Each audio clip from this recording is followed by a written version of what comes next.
Welcome everyone. It is Arki Hodges here, president of the Black Achievement Fund, and I am excited to be here today to give you guys another info session for the Black Achievement Fund. For those of you who are just now tuning in, the Black Achievement Fund, our mission, our vision is very simple. We are a nonprofit 501c3 economic and community development corporation with the simple mission of financing the grand development of Black America and beyond through a simple system of collective economics. We have all heard those terms before. It's even a part of the 7 principles of Kwanzaa, collective economics, collective economics. Our motto, 10 million Black people and our allies, plus $9 a month, equals $90 million every single month, over $1 billion a year. Just think about that. Black people as a community have $90 million every single month liquid in a bank account to finance the development of Black America. Look how swiftly new Black communities would spring up all across the United States of America.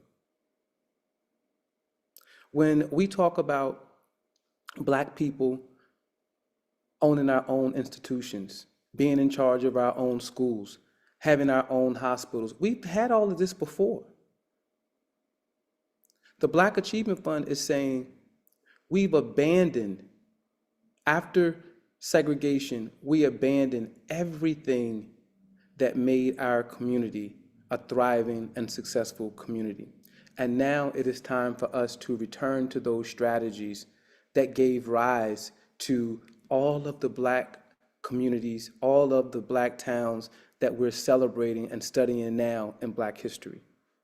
We're saying here at the Black Achievement Fund, if we were able to build a Black Wall Street over 100 years ago that was completely self-sustaining, that had every institution that a society needed, had stores, banks, hospital, churches, schools, completely self-sustaining and thriving. The Black dollar circulated in the community 10, 15, 20 times because there was little reason that Black people had to leave their community to go and get anything they needed. This level of self-sufficiency is what the Black Achievement Fund is here to bring back into the consciousness of the Black masses. That we have the ability to not just be self-sustaining, but to also be self-governing. Self-governing. What does that mean? It means the ability to control the political, social, and economic affairs in the places in which we live. The Black Achievement Fund is seeking to reestablish new municipalities all across the country that celebrate African culture, that maintain African culture, and also celebrates the African worldview and demonstrates how we as African people would operate if we had our own capital, if we were in charge of our own communities. That's what we are here about with the Black Achievement Fund. If you want to know more, our guiding principles, because this isn't just about money. The Black Achievement Fund is guided by 10 guiding principles that shape all of the programs and services that the Black Achievement Fund operates. And if you want to learn what we have accomplished since we've been collecting contributions since June of 2020, you can go to our homepage, baf.solutions, and you'll get a snippet of what we've accomplished already. I want to make sure that I say here, we're not waiting for 10 million people to begin. The Black Achievement Fund has already begun with the members that we have currently. And we've been able to do as much as purchase our very first 6 acres of land, which is a part of our New Kemet retreat and residential community. So we're serious about our mission. This isn't a pipe dream, and we've already had a lot of success with this model so far. All of the things that the Black Achievement Fund has accomplished has been so strictly through membership contributions. So we know that the model works. We don't want you waiting on the sidelines until we get to 100,000 members, a million members. We need you right now. So join us. BAF.solutions is really simple to do. It's $9 a month. However, you can contribute as much as you want, and you can amend your contribution anytime you like. Today, we're going to be talking about a woman who personifies Black genius, Black excellence better than anyone else that I could think of. Her name is Maggie Walker. Now, we're about to take this class on Maggie Walker today. The Education for Life Academy is in the process of developing a new educational series, the J.A. Rogers World's Great African People and Places in History series. And the first volume is celebrating African American pioneers. And one of those is Maggie Walker. Maggie Walker was an activist, educator, and the first Black woman in America to not just charter or found a bank, but also to serve as a bank president. We're in 2025.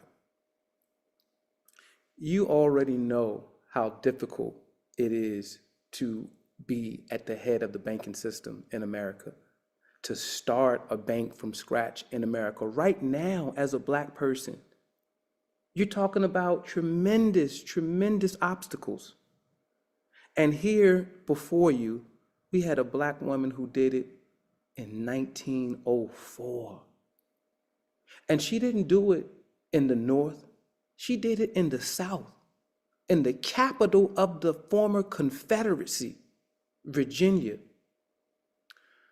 As an educator, as a historian, I've been sharing this information with you each Sunday because it's important for us to understand and to know that we have a history of achievement that is far more significant than being the first Black person to work for this white company, or the first Black person here, or the first Black person there. What emerges when you do an in-depth study of Black history, of African American history? What emerges is a tale of a people who were enslaved at the most base level, who were never ever meant to be treated as equal human beings to white people. They were never meant to be economic competitors to white people in America. But if those white people in the South who fought the Civil War had their way, they would have kept African people enslaved under their thumb in a separate, not just separate, but equal, but as less than a human being.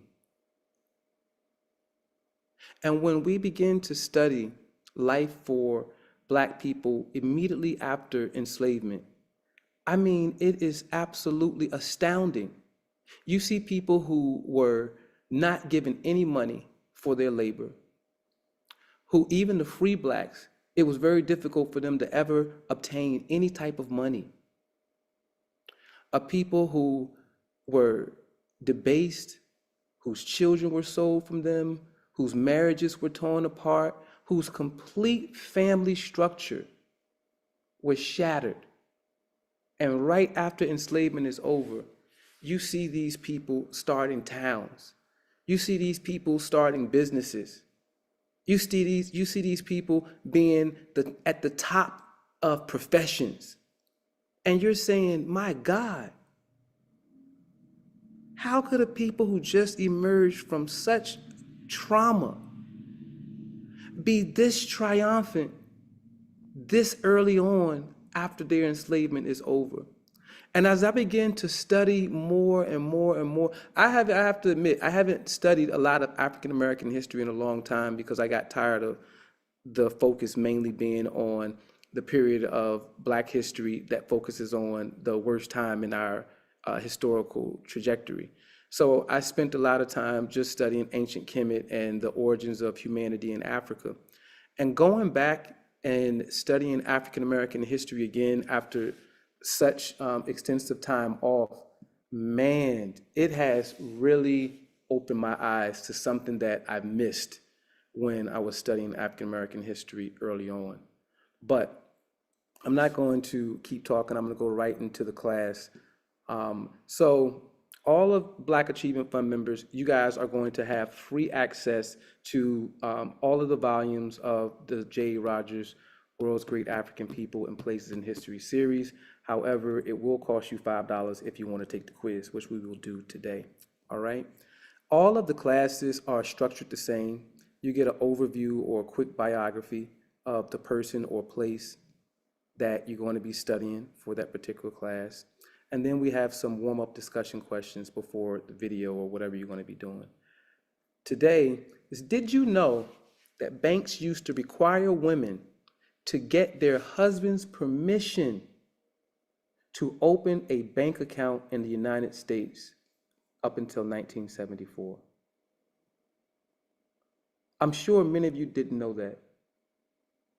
In this country,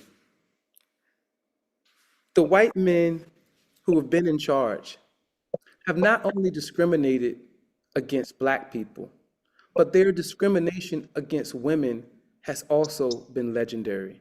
Even white women, women of their own race.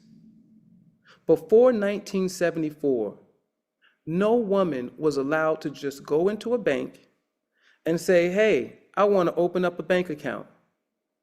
She had to have written permission from her husband, and her husband had to be made aware that she was opening a private bank account. Why do you think banks forced women to get their husband's permission to open a bank account before 1974? Why so much discrimination against women, even women of their own race?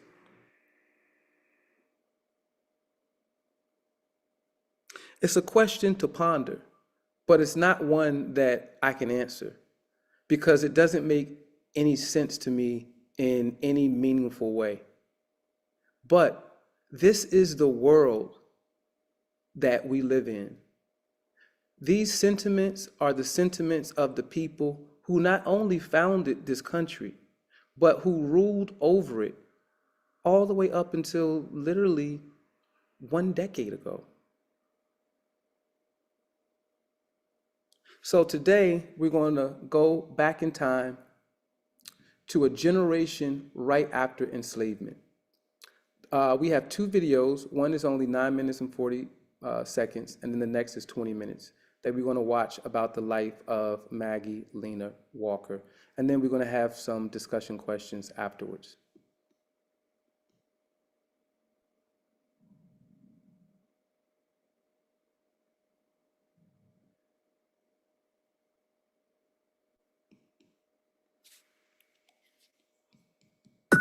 For her to know that banking could revitalize her community was brilliance at work.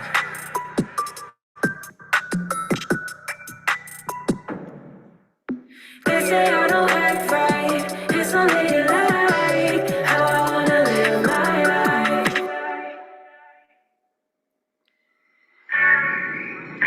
1904, Richmond, Virginia. 40-year-old Maggie Lena Walker led the African-American community in a citywide boycott against segregated streetcars. Most people believe that the civil rights movement began with Rosa Parks refusing to give up her seat on the bus to a white person. That is really far from the truth. The civil rights movement began as soon as white America started enacting the Jim Crow laws. I cry aloud in thunder tones against Jim Crow cause. Let us walk. Our self-respect demands that we walk. Maggie Lena Walker was born in Richmond in 1864. Richmond was the capital of the Confederacy during the Civil War. So she grew up in a society that believed that she was a second-class citizen. African Americans were just getting freed from slavery. So she saw a lot of struggle within her community. And I think that that is what really motivated her to work so hard. The song which white men are singing is the song of segregation. Separate is the cry daily. The banking industry back then did not let in any person of color, let alone women. You have to have some level of crazy to take on systems like that. My name is Chloe McKenzie, and I fight for wealth justice for a living. I try to help the most disadvantaged groups recognize ways to build wealth. I became a mortgage trader right after the 2008 financial crisis. I thought it was incredibly troubling that somebody could take your debt, make a lot of money off of it while you were suffering financially. At the turn of the 20th century, a lot of African American women were still in roles of servitude as cooks and maids and laundresses rather than being in true positions of power. As a young girl, Maggie Lena Walker and her mom took in laundry for the wealthy white people. I was not born with a silver spoon in my mouth, but with a laundry basket practically on my head. In 1883, Walker graduated from a black teacher training school. She taught for 3 years, but then she got married. And women could not teach if they were married because it was unladylike. They were supposed to be home with their children and taking care of their husband's needs. Walker split her time between her family and work for the Independent Order of St. Luke, a membership organization dedicated to the social and financial empowerment of African Americans. In 1899, St. Luke was on the verge of bankruptcy when Walker was elected Grand Secretary. Her vision to save the organization was to create businesses that hired and served the Black community. She believed that you should support Black businesses. Instead of putting your money where people didn't value you, why not put your money with people who shared your struggle? In 1903, Walker founded the St. Luke Penny Savings Bank and became the country's first African-American female bank president. Let us put our monies together and have a bank that will take the nickels and turn them into dollars. She grew that organization from nothing to over $1 million. The fact that Maggie started a bank in the early 20th century is quite mind-blowing because married women couldn't even own their own bank accounts until the 70s. For a woman of color today, the median net worth, how much wealth she has, is $200. The median net worth of a white man is upwards of $20,000. So I founded Black Femme 5 years ago so that girls of color in underserved communities had the skills, habits, and resources to build and sustain wealth. Black Femme empowers schools to be the mechanism through which we close the wealth gap. Walker also founded a newspaper and served as its managing editor.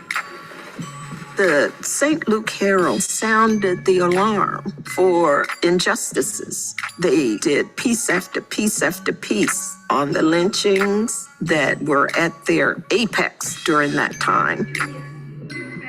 The persecutions of our people must be told. Somebody must speak. Somebody must cry aloud. In 1905, Walker opened a department store on the main shopping street of Richmond. The St. Luke Emporium featured only African American mannequins, and it really was an experience for people to go out and buy their Sunday best. It was important to Maggie Walker to hire Black women. She felt that of all people, they had gotten the short end of the stick.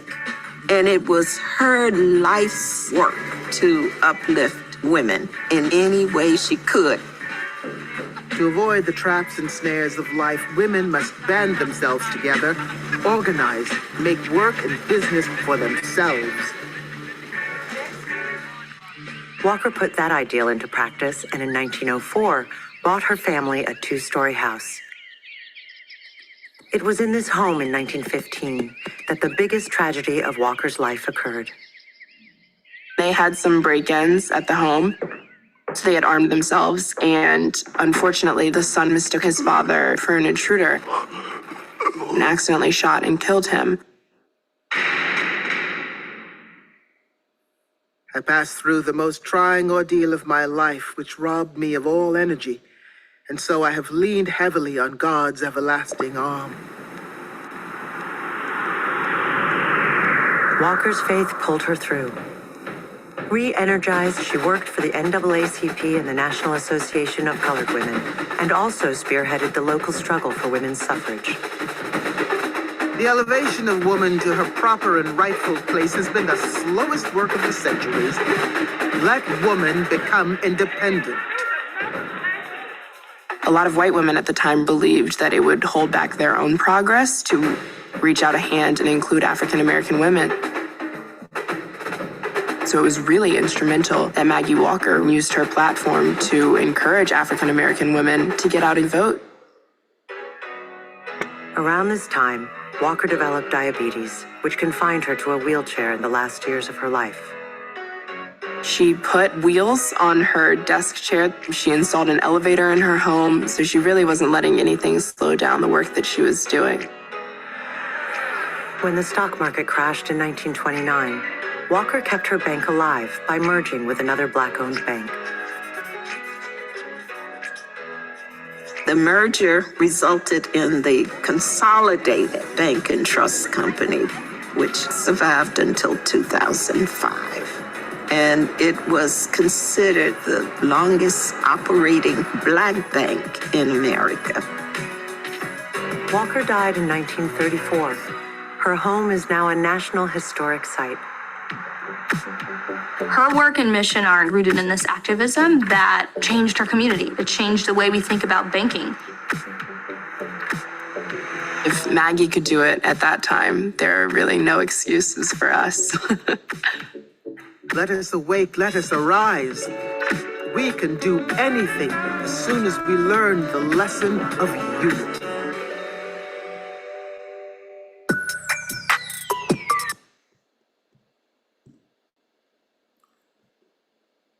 That was a quick 9-minute video. We're going to go into the second video in 1 minute. I just wanted to make a couple comments off of the video that you just watched. One of the important things to learn, as was shared here was that the Montgomery bus boycott was not the first boycott against Jim Crow in America.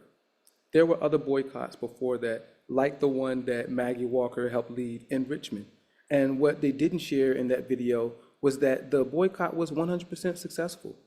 And they boycotted for over 2 years. So this whole idea of using a boycott to get businesses to amend their ways when it comes to discriminating against Black people in any way, shape, or form, it has always been an effective tool. And one of the reasons why moments like this are buried in history, and why it is up to us to make sure that we include these stories when we teach our children about history, and that we know these stories ourselves, because only then you'll know what's possible. I included that video first because it shows how what you do can resonate with future generations 100 years later. Those young Black women not only knew who Maggie Walker was, but they were inspired by her. Because of her example, knowing that this was done 100 years ago, over 100 years ago, a Black woman in 2025 can say, I can do this today. And I'm standing on someone else's shoulders who did do it. But if you don't know about a Maggie Walker and you're aspiring as a Black woman to go in the financial industry, but yet you don't know any Black women who've been in the financial industry, it becomes a much more daunting proposition. And that is why I've created this series, to shed some light on some of the less known Black heroes and heroines in America and beyond. So we're going to go into another video that sheds a little bit more light on her work.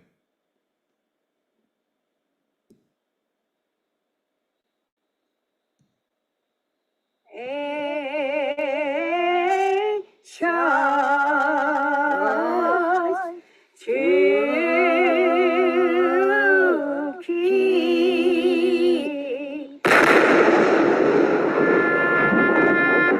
In 1865, the guns of the Civil War fell silent, but a new battle was just beginning. 250 years of brutal African-American slavery ground to a halt, but the path towards racial justice remained uncharted. In the fallen capital of the Confederacy, one woman engineered a bridge between a history of oppression and a future of empowerment. She would use the pillars of education, economic uplift, and gender equality as the backbone of race progress. She was a woman known by many titles: teacher, activist, newspaper editor, and the nation's first African-American female bank president. This woman is Maggie Lena Walker, and this is her story. To let nobody turn you around, let nobody turn you around, let nobody turn you around. Just keep on together.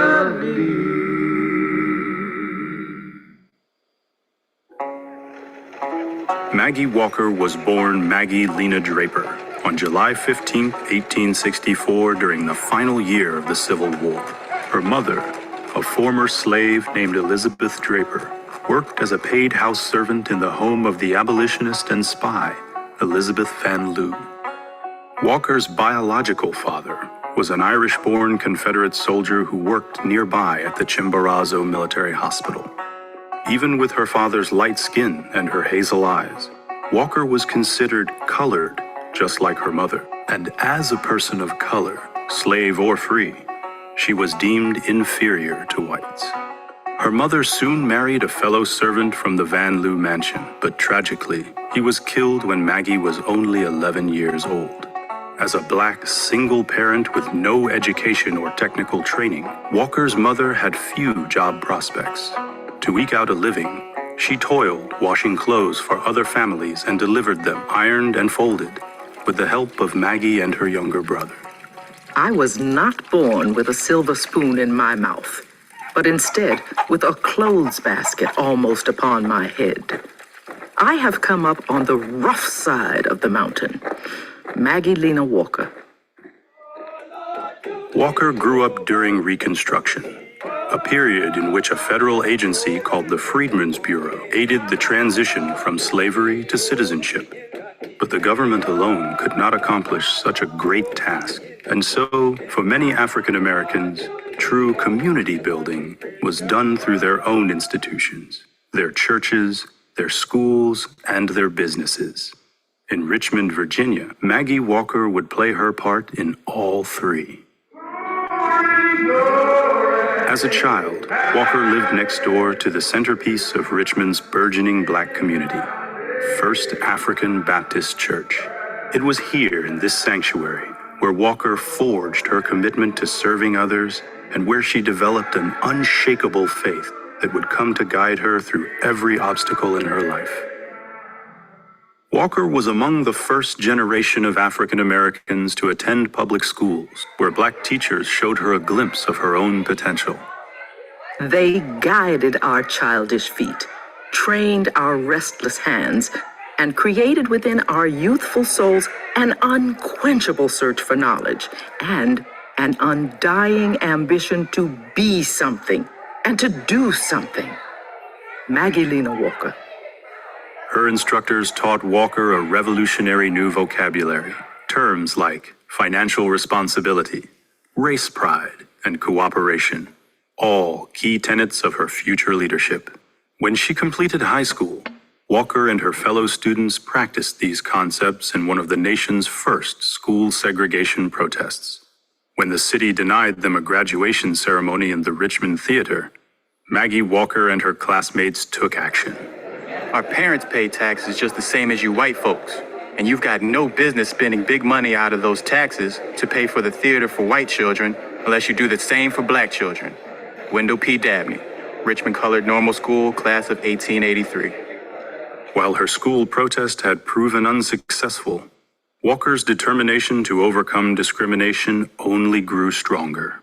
She had already been teaching grade school for 3 years, but when she married a handsome brick contractor named Armstead Walker Jr., she was forced out of her job because social norms required women to choose family over career. But Maggie Walker challenged these expectations, and in a short time would show the world that it was possible to be a wife, a mother, and a successful public figure all at once. The Walkers welcomed 2 sons, Russell and Melvin, and also adopted a distant relative, Polly. Sadly, a middle child died in infancy. In lieu of teaching, Walker focused her talents on a black fraternal organization called the Independent Order of St. Luke. Founded in Baltimore after the Civil War, the St. Luke's offered their members mutual aid by combining their limited resources and providing insurance in times of need. Maggie Walker had joined the St. Luke's through her church, enrolling as a teenager in Good Idea Council number 16. She quickly climbed the ranks of her local council, as well as the ceremonial posts of the national leadership body, the Right Worthy Grand Council. During her early leadership, Walker established a formal juvenile division where she stressed the principles of pride, thriftiness, and cooperation. Our hope for the future lies with our children. For as the twig is bent, the tree is inclined. But by 1899, despite Walker's valuable efforts, the Independent Order of St. Luke teetered on bankruptcy, with little more than 1,000 adult members and only $31 in their treasury. When the St. Luke's chief leader stepped down, Maggie Walker was the only one to step up. Where others saw failure, Walker saw opportunity. And as the right-worthy Grand Secretary, she was now positioned to guide the St. Luke's into a new century with a new brand of leadership. By the dawn of the 20th century, many of Reconstruction's victories were eroded by a new wave of restrictions. Poll taxes, literacy tests, and violent intimidation all but erased the promise of the black vote, while customary discrimination gave way to mandated segregation. African Americans continued to face economic oppression with few job options and significant income inequality. This new era was known as Jim Crow, and for many blacks in the South, it was slavery by another name. Walker believed that African Americans could fight these limitations through economic empowerment, and so, in the summer of 1901, she laid out a step-by-step plan to accomplish just that. She proposed a bank, a department store, and a newspaper, all to be run under the banner of St. Luke. Let us awake. Let us arise. We have the men. We have the women. We have the brains. Let us form a partnership of heads and brains and actually do something. Let us have a bank that will take the nickels and turn them into dollars. Walker launched her plan by constructing a headquarters building in Richmond's largest black neighborhood, Jackson Ward. The majestic St. Luke Hall housed Walker's private office, along with the Treasury Department and vault, and the printing press of her newspaper, the St. Luke Herald. To staff these offices, Walker primarily hired African American women. She knew that while the race as a whole was struggling, it was black women who were doubly oppressed. Who is so helpless as the Negro woman? Who is so circumscribed and hemmed in the race of life, in the struggle for bread, meat, and clothing, as the Negro woman? At a time when Richmond's black women could only find menial jobs as washerwomen, servants, or factory hands, Walker provided careers imbued with dignity. I found Mrs. Walker working like a beaver in St. Luke's Hall. In the building, working under her orders, were some 30 young colored women clerks, bookkeepers, typewriters, and stenographers. It was a novel and instructive sight. And the deeds that she has accomplished ought to afford encouragement and inspiration to every Negro in the land. Mrs. S.J.C. Ralph, the Baltimore Afro-American. On November 2nd, 1903, Maggie Walker made history when she opened the St. Luke Penny Savings Bank. It was the first bank ever chartered and run by an African-American woman. When the bank opened its doors, some of its eager customers opened their first savings accounts. The pennies, dimes, and dollars of one individual may be few indeed, but the combined dimes and dollars of 1,000 individuals change the weak word few into the powerful word many. The bank offered checking and savings accounts, mortgages, and investment capital to the entrepreneurs who would turn Jackson Ward into a center for black business. Richmond's primary commercial district, however, was downtown's Broad Street, where black shoppers could visit modern department stores, but under Jim Crow could not pass through front doors, sit at lunch counters, or even try on merchandise. To protest these conditions, Walker urged her community to buy black rather than support white businesses. Every time you set foot in a white man's store, you are making the lion of prejudice stronger and stronger, and making it all the more easy for him to devour the Negro merchant who is trying to do business. The only way we can kill the lion of race prejudice is to stop feeding him. Bringing her vision to the front door of segregated Richmond, Walker opened a general store in the heart of Broad Street. With its dazzling electric signs, its brown-skinned mannequins, and its impeccable staff, the St. Luke Emporium stood in proud defiance of Jim Crow. It was, as Mrs. Walker called it, a monument to black business. As outlined in her 1901 call to action, Walker established the St. Luke Herald as the trumpet to sound the orders of her organization. But as the editor-in-chief, Walker also used the newspaper for civil rights activism. Without the vote, Walker understood that the way for the black community to be heard was not with the ballot, but with the dollar.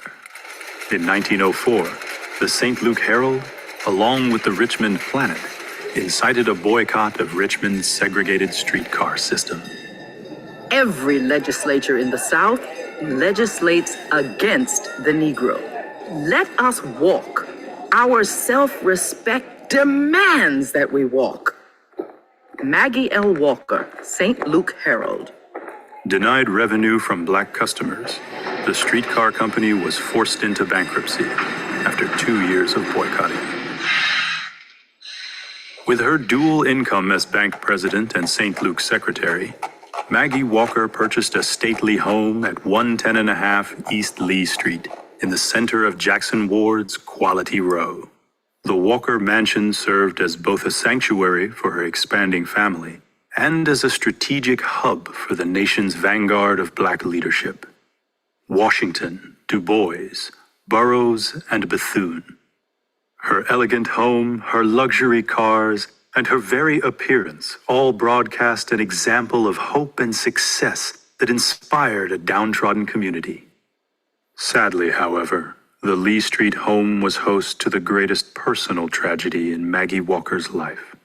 In 1915, Walker's oldest son, Russell, accidentally shot and killed his father when he mistook him for an intruder. Dear God, give me the strength to understand.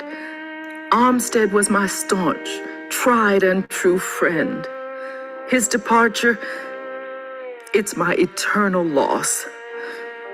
Grant me the strength to carry on. And carry on Maggie Walker did, pushing ever forward on a national scale.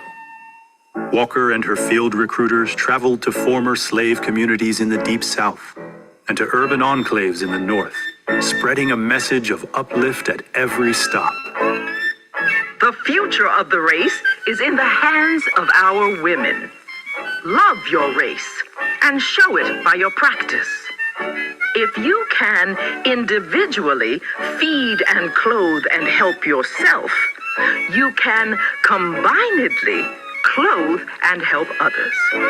There is no reason why anyone should stand by idly waiting with folded arms, saying, "There is nothing I can do."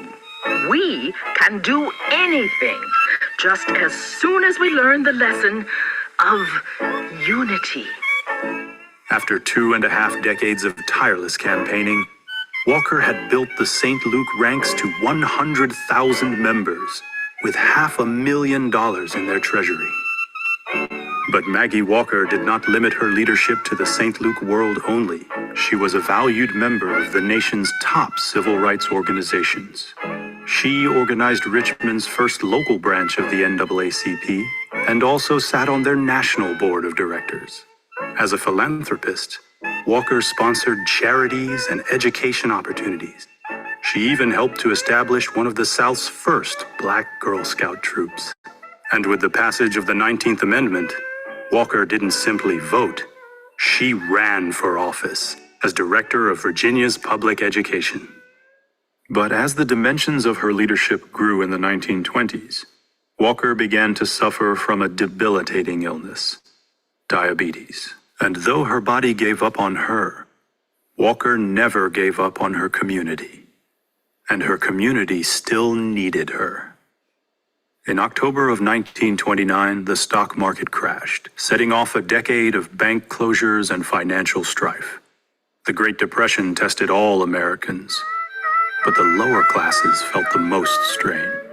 The Negro is being oppressed and elbowed out and pushed aside and driven out as he never was before.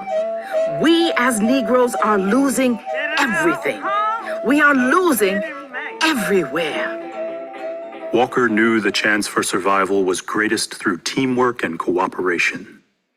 She initiated a merger between her St. Luke Bank and Richmond's remaining Black-owned banks. With their combined assets, the newly formed Consolidated Bank and Trust not only survived the Great Depression, but it remained active into the 21st century as the nation's longest continually run Black-owned bank. Sadly, even with her legendary resilience, Walker could not endure her advanced disease. At home, surrounded by her loved ones, Maggie Lena Walker passed away on December 15, 1934. She was 70 years old. Come over high mountain, sinner. In an outpouring of grief, throngs of mourners, young and old, black and white, lined Richmond's rainy streets and crowded into the overflowing First African Baptist Church to pay their respects to a departed hero. When we reflect seriously upon her achievements, we can compare her to a pebble on the shore of time, with its battling waves beating against her, polishing her, and making her a jewel fit to be set in heaven. Reverend W.T. Johnson, First African Baptist Church. Walker was laid to rest alongside her husband and mother in her family plot at Evergreen Cemetery. With her final words, she whispered, "Have faith, have hope, have courage, and carry on." And carry on we have. Walker's momentum fueled the next generation's triumphs. School demonstrations, boycotts, and economic empowerment all proved effective during the modern civil rights movement and continue to be the tools of resistance the world over. Her admirers have honored her memory with civic monuments, the Walker Theater, the Maggie L. Walker High School, and the Maggie L. Walker National Historic Site. But perhaps the ultimate tribute to Walker's legacy has been the persistence of her enduring example. Maggie Walker bestowed on us the skills to fight the injustices, big or small, in our own lives. With education, cooperation, and determination, we can carry on. Don't you let nobody turn you around. I get inspired every time I watch this story or learn more about Maggie Walker. And when I watch it, we're trying to do the exact same thing in 2025. We have the exact same mission. We have the exact same problems that we had in Maggie Walker's time. I know so many of you felt when the narrator was talking about how everything that we've gained, we're losing. We're losing ground. We're losing ground. We're losing ground. Coretta Scott King said, liberation is never truly won. You fight for it and have to win it in every single generation. And the more I hear that in my head, the more true it sounds every time I hear it. We can never be complacent that in the past we fought and got certain rights, because we see right now today that those rights can be wiped away with the stroke of a pen from one president. So let's continue to share the story of the Maggie Walkers and others. And now we're going to go into the quiz that we have for this particular class. For those of you who have been watching from the beginning, this is a part of the Education for Life's Academy's new educational series, the J.A. Rogers Great African People and Places in History series. And volume 1 is celebrating African Americans. And today we have been doing the class on Maggie Lena Walker. We have some discussion questions afterwards, but first we're going to go into the quiz. And the quiz, everyone who takes the class has the opportunity to take the quiz and to test their knowledge. If you are an educator and you have kids who are taking part in this curriculum, this is a way for you to give them the quiz to make sure that they comprehended what they saw if you haven't been able to watch the video and all of that stuff with them. So when you take the quiz, you're going to fill out your name as you would like it to appear on your certificate of completion. So for those who successfully pass the quiz with a C or more, you'll get an official certificate of completion from Education for Life Academy. So we'll actually go through it right now. And you guys, if you want to answer, take yourself off of mute, of the BAF family, and answer as we start the quiz. When was Maggie L. Walker born? Anyone? 1864. All right. Where did Maggie Walker grow up? Richmond, Virginia. All right, Miss Faith, you on it. You don't remember where you first heard this story. I Okay. presented it in 2023 at our first Black Women's History Month. I presented her, and I even told you, I said, Brother Arki, you gonna like this woman because she started it right there in your hometown. I remember now. What community resource is Maggie Walker most famous for starting? A community center, an elementary school, a bank, or a grocery store? Bank. How did Maggie Walker help other women? She bought them new houses. She taught them how to read. She gave them important jobs. She taught them how to sew clothes. Important jobs. Right. What other businesses did Maggie Walker start? A newspaper, a department store, a makeup and hair care company, or A&B? A&B. A&B.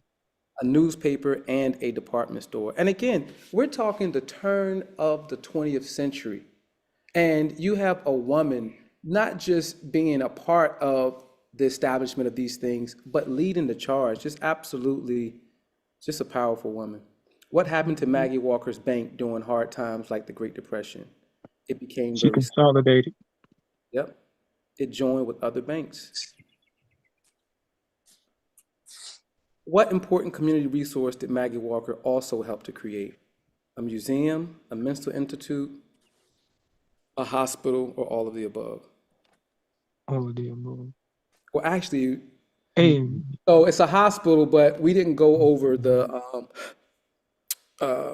fun facts about Maggie Walker. But if you were actually taking the class, you would have read that she was also I'm not instrumental here. in starting a hospital, Richmond You looking Community. for me? I came right past y'all when y'all was in the den. You need somebody. Yeah, that was Brother Lou. Okay.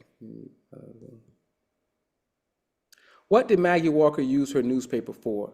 To share funny stories, to talk about the weather, to fight for equal rights for Black people, or to sell her products? Fight for equal rights. Right. Maggie Walker was a board member of the NAACP, which fights for civil rights for Black people. True or false? True. Maggie Walker helped start and organize a successful bus boycott in Richmond, Virginia before Rosa Parks and the Montgomery bus boycott. True or false? True. All right. You guys were paying attention, obviously. I'm going to send our email.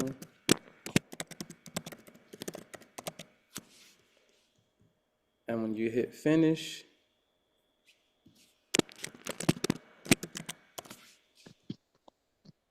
are you a Black Achievement Fund member? Yes. And bam, we got 100 on the quiz. And it gives you your EFLA certificate of completion for that particular class right then and there. We also have a leaderboard, and it will also give you all of the correct answers in case you had missed some of the answers, but you all were brilliant and got all of them correct.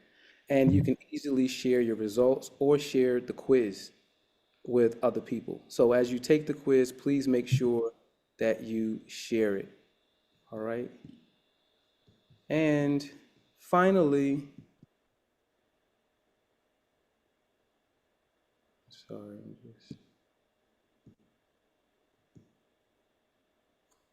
we'll go back into the class. And we have a few discussion questions after the class.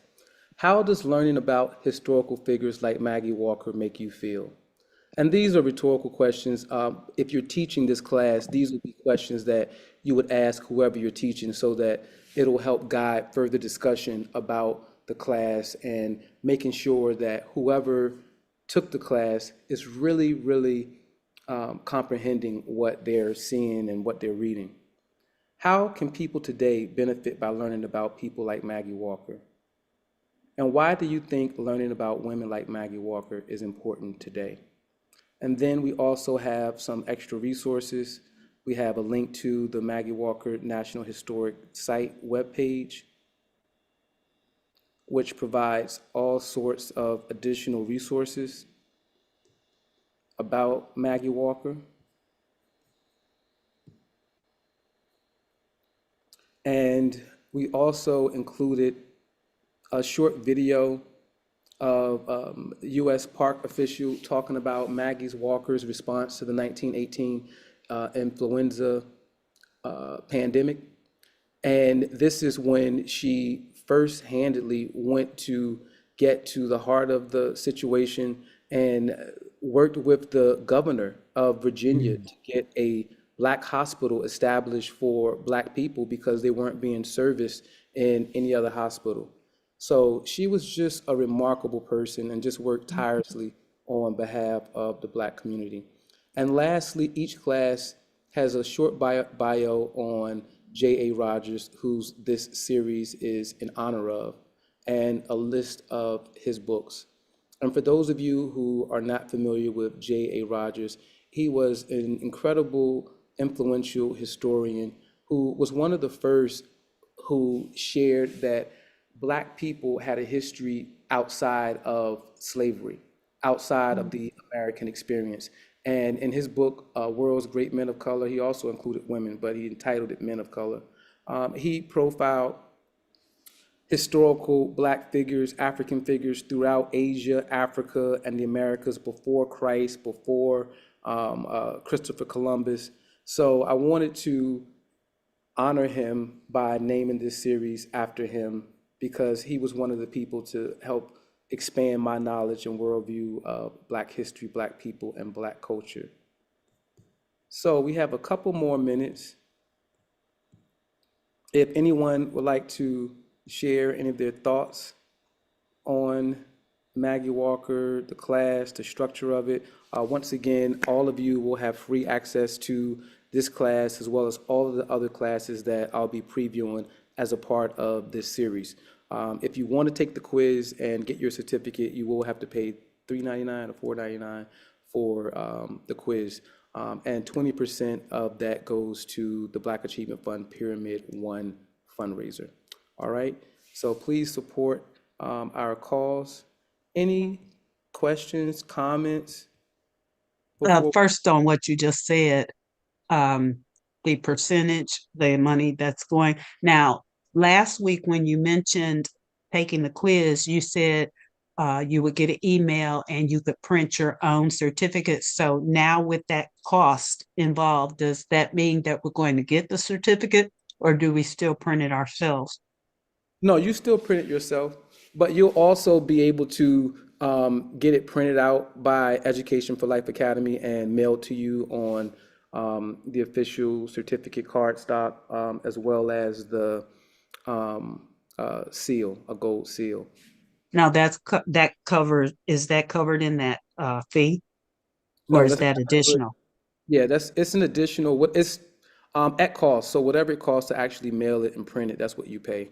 But I Oh. believe it's like $3 or $4 to get it printed and sent to you. Okay.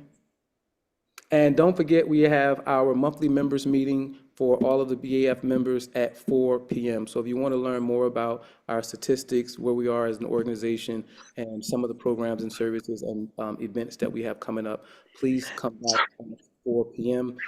Remember, it is not live stream on our YouTube. You would have to go into and log in on the Zoom. All right. So if there aren't any other questions or comments, I want to thank all I of do. I have one. I just didn't want to, I didn't want to, if somebody else wanted to make a comment. When I added her to the presentation that I did for us, our first Black Women's History Month, one of the things in preparation, I wish I had seen those videos. I didn't see the videos. I just read lots of information on her that I found. Those videos were really nice, really nice. One of the things that really struck me was when they talked about how she just collected pennies.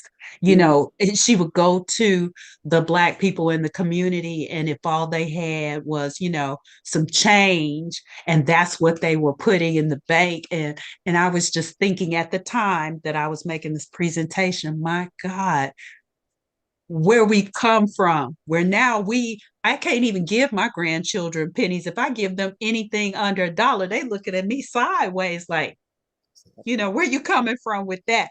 But back then, it was an honor for them to give what pennies they had.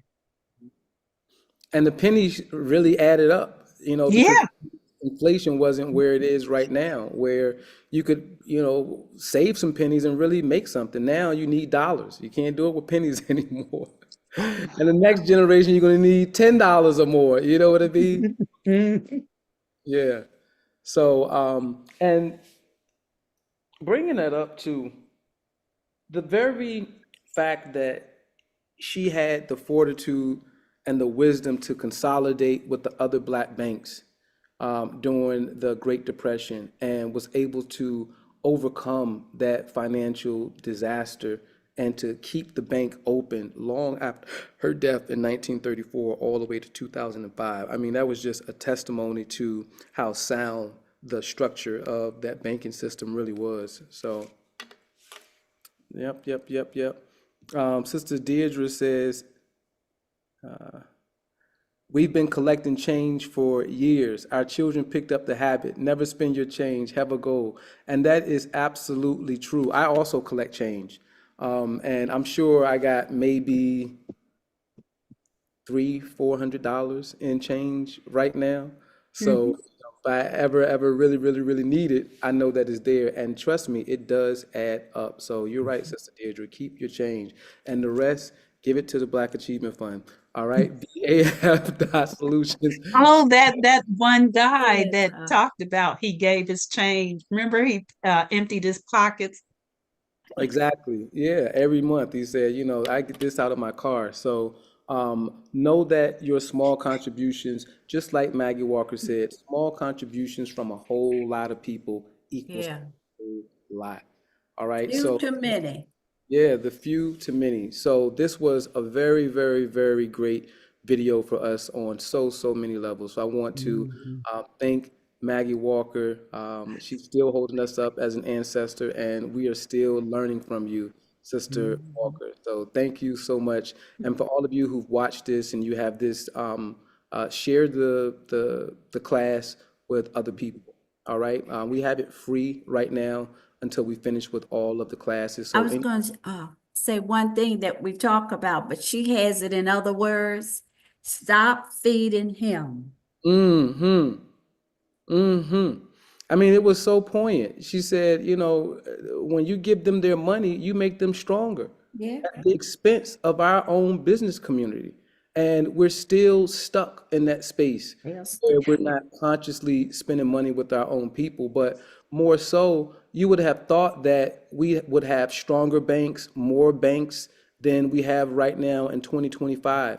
But even the bank that we were just working with, Unity Bank and Trust, which is a Black-owned bank based out of Houston, Texas, our financing just collapsed for New Kemet, and I just learned that the bank here in Atlanta is closing down for good. So Black banking institutions are still behind the 8 ball in so many respects, and the Black Achievement Fund, once again, we're just trying to consolidate our strength here through one organization. We're not trying to say that other organizations aren't necessary anymore. This is a one-stop shop or anything like that. We simply need a source of capital to lift everybody else up who are seeking to do things in our community in every realm of life and society. So that's what we're about. Thank you all once again for all of your support, and don't sit on the sidelines. All right. If you're watching this and you're not a member, take the time. It's $9 a month. It's not going to hurt you. I don't think you'll get evicted if you don't have $9. All right. So give us a shot, and we will see you at 4 p.m. for our monthly members meeting. Thank you all. Black Achievement Fund Hub.